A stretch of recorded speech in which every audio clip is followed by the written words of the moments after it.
జీవితంలో ఎందుకు కొందరు ఎదుగుతారు, మరికొందరు అదే స్థాయిలో ఉంటారు?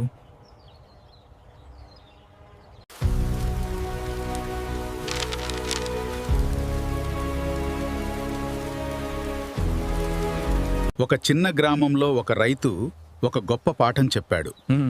అది అద్భుతమైన కథ. నేను దానిని నా మనసులో పెట్టుకుంటాను. ఒకరోజు అతను తన పొలంలో ఒక రాయి, ఒక విత్తనం పెట్టాడు. కాలం గడిచింది. ప్రకృతి తన పని చేసింది. రాయి మారలేదు, కానీ విత్తనం మారింది.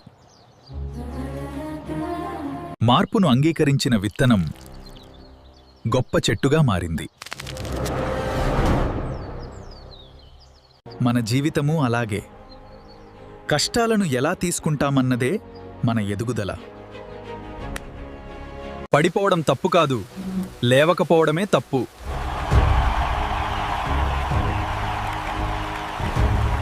నువ్వు మారడానికి సిద్ధమైతే నీ జీవితమే మారుతుంది. ఈరోజు చిన్న విత్తనం రేపు వేల మందికి ఆశ్రయం ఇస్తుంది.